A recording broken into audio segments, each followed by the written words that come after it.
You're listening to Snyder Associates podcast series, a civil engineering, planning, and design firm focused on thinking beyond engineering to improve quality of life within the communities we serve. This episode's hosts are Lindsay Beaman, Dave Sturm, Nate Carhoff, Andy Burke, and Eric Cannon. Hi, and thank you for coming to today's podcast with Snyder Associates. My name is Lindsay Beaman, and today we're going to be discussing CIP planning. That's capital improvement planning with some of our municipal experts within our company. Ask them some questions so we can have a general conversation about how Snyder Associates can help you with capital improvement planning as we enter a planning season. I want to start off with Dave Sturm today. Dave, we're kicking off into the budget planning season. What are some of the things that you do to help your clients prepare for planning this time of year? Thanks, Lindsay. A lot of the things we do to help clients plan for their projects is we start looking at what their needs are going forward for the next year. We look at what they have for budget requirements. Most of our clients are repeat clients, so we kind of have a good idea already what they're looking to do over the next couple of years. Usually we just have sit-down meetings, look at their plan going forward, and we try to match projects to their budgets because out here in Southwest Iowa, we have a lot of small clients with pretty small budgets. We just try to help them fit their needs to what they have for money. We also look at what is available through our local funding agencies as well, through CDBG projects, USDA funding, and try to assist the cities with getting grants and loans to aid them in the completion of those projects. Andy, maybe you could help me understand what are some of those projects that they might be looking to do, and how might you pick and choose what are priorities? Well, I think the clear variable there is budget, as Dave noted before. It's the largest variable in that decision-making process. If they do have tight budget constraints, making the prioritizing maintenance versus replacement or reconstruction is a key component to that. I think walking through that process with the clients to find the most value or the biggest bang for your buck and making the best decision. So in talking about funding, Nate, can you weigh in how there's obviously not an unlimited amount of money available? Are there ways for a city to help understand what they've got to work with? I think that's a very important part of the planning process is understanding the budget and where the money's coming from. A lot of the communities we work with, we try to put that financial planning into the project planning. We like to take a look at the property tax revenues, debt service projections. A lot of that stuff is all through the county's auditor. It's publicly available data. We can use what their tax base is to then do projections on what their GO bond capacity would be. We can take a look at what their existing GO bonds are and their retirement schedule of that, just to kind of give them a better idea of what debt they have, when that debt will be retired, and then when they can take on more debt. The caveat to that is we are engineers. We know what we know when it comes to infrastructure work. We always like to advise our clients to engage their financial advisor or their bond counsel to check our work or verify our assumptions are in the ballpark. And of course, when it comes to an actual project or issuing bonds, that's where we kind of take a step back and let the community or the city's bond counsel step in and take over from that. And I think another thing here locally, being the Des Moines Metro, development drives a lot of these priorities and needs. If you have a developer that's willing to come in and develop 80 or 100 acres, but they need a water main extension or they need a road brought to them or upgraded or something like that, we'll see where cities will kind of shift those priorities around based on really the needs of the community and the development opportunities to grow that tax base. So priorities can be a moving target. Personally, I'm not involved a lot with setting those priorities. We're not the decision makers. We're the ones bringing the information to the table, providing cost estimates and concepts and stuff like that, and letting the policymakers steer that ship when it comes to the priorities. Thanks, Eric. That's kind of where I was going to go next with my questions is, as the experts here in an engineering community, we know how to take the funding that's available or look for the funding that's available and place it on the priorities of a community. But how does that community start to set down and make some priorities? Because I think if you'd ask many of our clients, they'd say, we need to do a lot of work and there's never going to be enough to catch up. Or maybe there's just more goals for the council members than is possible for the community to afford. How do we help them to break that down, maybe planning sessions or otherwise, to really justify those priorities? We always start with the department heads and what their highest goals are or priorities are. We'll sit down with Public Works or Wastewater, Streets Department, Parks Department, and then we'll bring in members from the city leadership, mayor, a couple council members, administrators, and then also some community members that are chosen by the city leadership to help kind of steer the priorities. We start with the huge dollar amount of what everybody wants, and then we kind of whittle that down into what the community can afford going forward on a year-by-year or a 5-year type basis. I think if a community hasn't done a capital improvements plan in a while, there's going to be some sticker shock. One of our communities hadn't done a plan in a while, and we ended up identifying $15 million worth of improvements after it was all said and done, all the way through all the departments, all the equipment replacements. That was quite a shock to them. Then we went through and identified funding sources and what the community needed to do. And after we got through all of that process, it's really not that scary at the end of it. That $15 million in projects, well, some of those are completely wishful thinking and are put off into year 5 or year 10. And then really, let's focus on what can be done this year, what needs to be done this year, next year, and roll up our sleeves and get to work. I think a key component there is to update that. That's kind of an active or a live document, and updating that CIP either annually or whatever the client chooses is important too, because we all understand that funding and the budgets are flexible and fluid from our client. 1 year CIP might look a little bit different from the next year's just based on some of the projects or priorities that might pop up during any particular year. So one of the communities we're involved with, it's kind of funny, back in the day, 10, 12 years ago when we first started working with them, they had a dry erase board down in the basement that everybody kind of just wrote out projects on there that kind of were their wish list. And that was their CIP. When we got involved, we started putting booklets together for them where we actually did an organized list. We didn't necessarily prioritize it, but we just kind of gave them that list of projects where we had a cost estimate with it and a concept plan graphic on an aerial, which I think really helped them understand the individual projects. They could see the value of what each one was. Then it gets into those planning sessions where you're meeting with council members and they're having those work sessions to say, hey, I'm getting a lot of feedback from the community about all these potholes we got or all these old streets that are busted up. We need to really kind of look at some patching projects over here and not let them get to the point where you gotta go replace them all because the streets are so far gone. So forward thinking and understanding what those needs are of the community, and to avoid the big ticket items, are there some interim things that we can do maintenance wise that will really stretch out the life of the infrastructure that they do have? Eric started to touch on this, and I wanted to hear more about how you can do a street maintenance project, but if you wait 5 more years, you might end up doing a street replacement project. If you can invest now, you're going to save a lot more money than investing later. Can we talk more about how that impacts not only streets, but water, sewer, infrastructure throughout parks? That's always an ongoing conversation and maybe something we need to help express more to our clients.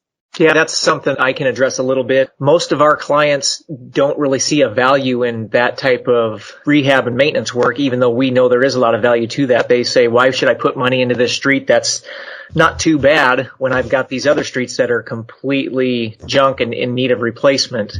We try to guide them down the right path to do some maintenance work to have the longevity of their streets last longer when they're not in complete replacement condition yet. Yeah, and I think some of that technology that's kind of come to the forefront here, like partial depth patching, the joint replacement that we can do, there's not a lot of that that's commonly known to some of the public works folks or some of those smaller communities where we can come in and say, hey, here's some options that we can do that's not necessarily a Band-Aid. It's an investment that you're making. They see the streets going bad and they're like, oh, look at all these joints that are terrible. Let's just replace it. Well, we can look at a partial depth patch in the joints that are really going to extend the life because the panels are good. There's not failure in the subgrade. The pavement itself still got a lot of life left to it. So I think that's where we can take some of that technology and those ideas that we got from being such a large firm and bring that down to really everybody to help save money and buy more time. On that note too, Eric, I was just thinking about some of the maintenance opportunities that a lot of cities neglect. And one of them is sealing up those joints. Mm-hmm. It's something that we always put on our capital improvements planning as maintenance activities that sometimes gets forgotten, but that can really help extend the life of concrete pavement if they're out there looking at those joints on a yearly or every other year basis and addressing those maintenance needs. One service that we've provided a number of clients in the past is trying to find that balance, maintenance versus replacement and reconstruction. And one service that we provided is pavement management plan. We think that's a really good opportunity to get a full assessment of the current pavement network and pavement condition within a community, and then having that document to assist in making some of those tough decisions of which corridors or which pavements to concentrate on, And then also, depending on what the pavement condition is, assisting them with making that decision of a rehabilitation versus a replacement or a reconstruction. We did assist a community with a pavement management plan a number of years ago, and the findings of that plan identified about a 10-year pavement improvement plan of about $1 million a year. The city was excited about it. They did an overall citizen survey that identified that streets and maintenance were kind of top priority from the citizens of the community. So we had a 10-year plan, $1 million a year, and then the flexibility of the CIP kind of comes into play. There was a couple of priority projects that popped up from city council and city staff that kind of took a little bit of a priority over some of the street rehab and replacement projects. And we just know that we needed to be fluid and flexible with those priorities that might pop up. So that $1 million got chiseled down a little bit to a lower amount. It ended up being about $600,000 a year. But overall, we were able to identify certain projects that fit within the budget constraints that this particular client had. So they're extending that overall 10-year CIP plan to about a 15-year CIP plan for the pavement maintenance. Just keeping that flexibility and fluidity of CIP, you can adjust things as different priorities pop up. Andy, you just touched on something that reminded me. One of the key components, especially when it comes to smaller communities, is that public engagement part. Sounds like you did a survey to identify priorities. I think it's always a good idea to engage the community leadership, the Betterment Committee, or the Friends of the Library, people who are active in the community. But we also have software available to where we can do mass community polling that can help the city prioritize the improvements based on our engineering knowledge of what needs to happen for infrastructure, and then taking that community desire component as well. Hey, Nate, I liked your comment about polling the public. We did that with the city over here, and the overwhelming results were fix our streets. The city decided to start bonding for street work, and we did $1 million or $2 million worth of street work every year for about 5 years and got everything caught up. Yeah, and that can go a long ways when they're voting for issuing that bond and taking on that debt. They have confidence in knowing that the community is behind them on what they're doing. Exactly right. It makes it very easy to raise taxes a little bit when the overwhelming consensus of the public was to get our streets fixed. In capital improvement planning, it provides the decision makers within the community a resource to turn to when maybe a resident says, how come you aren't doing this yet? Or how come you haven't worked on my street, etc. It's a tool then for maybe those in the administration to say, well, look, we've got a plan. We have to stick to the plan because that's the only way we're going to be able to get everybody's goals accomplished. So it's also a resource to say, hey, we're thinking about it. Come to our planning sessions or provide input to your representative to let them know. And then that way you're not having to answer to every citizen's complaints or questions, requests. You've got a plan to fall back on that kind of helps supply those general answers. That's a very good point, Lindsay. It takes the politics out of it. Yeah, and one thing we've seen from a politics side is we've had a lot of people talk about stormwater issues in town. We did a micro stormwater CIP booklet to get all those little projects, my culverts eroded or this intake looks bad or something like that. So we did a micro version of that. That's really helped politically because when people do come to council and they complain about this or that, they say, hey, we've got $3 million worth of stormwater infrastructure commitments in town. And I know you think this is a problem, but we've got a lot that are in much worse condition. And we've only got so much stormwater utility money to spend. Yeah, I think it helps give them that depth of need when people come in and are loud with the council or get the mayor's ear and say, hey, you really need to come extend this storm sewer through my property because I'm tired of cleaning out the garbage and the leaves and the erosion. Then we can go back to that and say, hey, we've got a huge commitment in this community and you're on the list. It helps them kind of take a step back and see the big picture that the city's got to deal with and not just that individual property owner. That could also help too with increasing that stormwater utility fund. Exactly. That conversation has become very prevalent in Pleasant Hill because of that fact. Mayor and the council are like, holy cow, we're only getting this much money every year. And where are we at compared to the rest of the metro, what everybody's using for stormwater utilities? And I know it's a fee, but people view it as a tax. Yep. But if the tax goes to something that fixes an issue, I think that it's a lot easier pill to swallow than money's going into this abyss that no one knows what's being done with it. One of our communities, we've implemented a GIS system for all the underground utilities that are owned by the city. And along with just getting the size and the type of pipe, we have the age. We also sat down with the public works staff and looked at where they've had all their water main breaks or where they've had sewer issues. And those are now in a database, on a map, on a piece of paper, and you can see where this water main has had 15 breaks in the last 6 years. That can help them prioritize their utility infrastructure replacements and rehabs as well.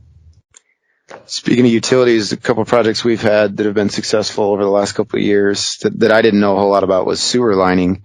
It's a nightmare to go tear up a sanitary sewer running down a street when it gets to access to people's homes and services and everything like that. This lining technology has come a long ways, and man, it's slick. And like you said on the GIS, we had a database where we said, hey, we know these sections of pipe are bad. They've videoed them. They've had to go in and clean out the roots and everything like that. And we can go drop a liner in there. It's pretty inexpensive and just buys you a ton of time and saves you a ton of money versus going in and reconstructing the mains.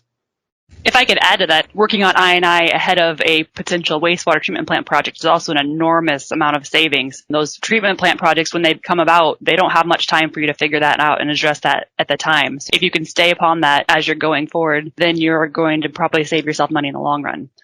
But what I'm hearing from all of you, which is really great, was that if you think about maintenance on an annual term, maybe the line items across your capital improvement plan in year 1, year 2, 3, 4, 5 on up, is X many dollars every year, like maybe $1,000, $10,000 every year for certain maintenance items, instead of seeing at year 5 or year 10, $1 million. I mean, that's a huge difference in how much money you're actually investing if you can do some sort of a regular maintenance plan than a long-term plan. Can somebody talk to me about getting a lot of these people to the table from different departments, how maybe they can coordinate obvious maintenance needs, replacement needs between different departments, and how that would go together?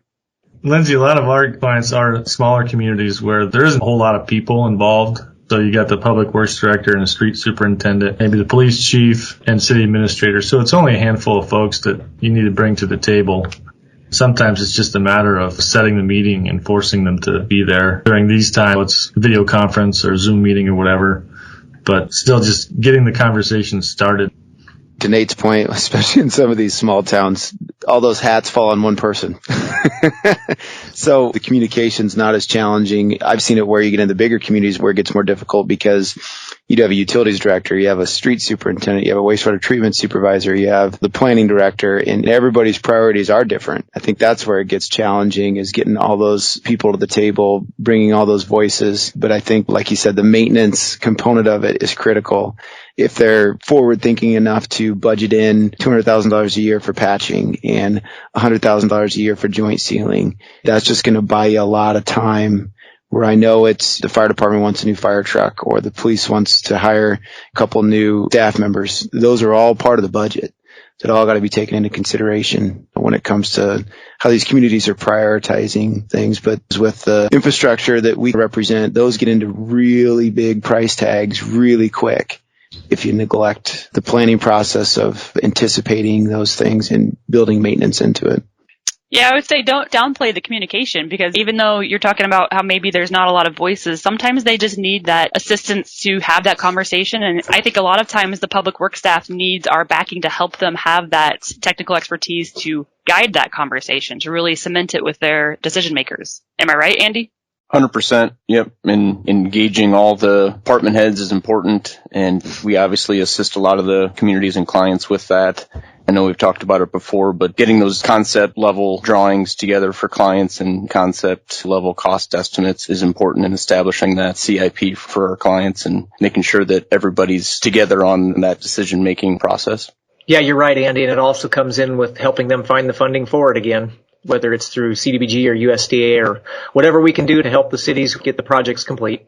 So it's 2020 right now, if you haven't been aware, and the fiscal year for 22 will start in July. But this is the time we're starting to look at planning for that budget year. What should our communities and our clients be doing to consider the economic uncertainty that's been happening over the last 6 months, probably continues to happen? What are our advice?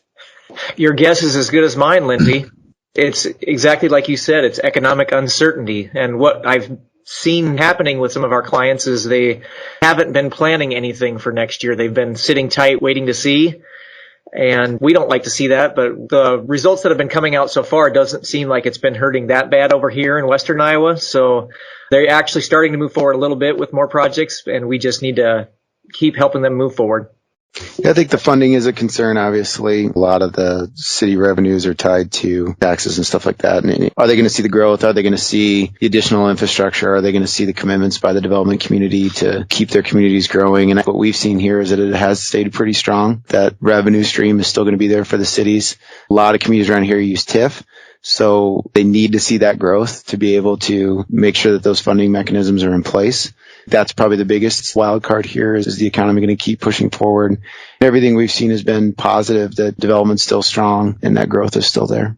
For my couple of communities I've talked to about local option sales tax, both clients have not seen a drop off at all like they were expecting. So that was really good news. Yeah, I think initially there was a bit of scare if the early part of 2020 here with the current situations that we're going through, but I think everyone was scared that the road use tax fund would pretty much be depleted or drop in half, and that's where a lot of the smaller communities will tap into those funds for some of their maintenance work. But yeah, I'm seeing from some of the communities and clients that I work with that the hit isn't as hard as they anticipated back earlier this year. So I feel that the economy is still pushing along pretty well in some of the communities that we're working with. And if it doesn't, we'll be flexible and work with the clients as we need to in order to meet their priorities and their project needs. I think because of some of the uncertainty, we could advise our clients to look at projects that have funding sources that are stable, like the SRF loan program. It's not going away, and it's really not all that impacted by the economy. And look at projects that are also maybe less tied to taxes and more tied to user fees, such as sanitary sewer, water main type projects. Those can still be completed with confidence in the funding sources. That's great. What I'm hearing is even though there's been a lot of uncertainty and maybe a lag in our ability to really predict what will happen next and how we can accommodate that, cities should still be actively planning for the future as if there's that continued ability to get funding and support and to be able to continue to do their projects, because the lack of a plan is probably more terrifying than having a plan that maybe has to be slightly adjusted to accommodate any new changes in our environment. Thanks everybody for joining me today. Thank you for listening to Snyder Associates podcast series, a civil engineering, planning, and design firm focused on thinking beyond engineering to improve quality of life within the communities we serve. Find content related to this episode on Snyder-Associates.com.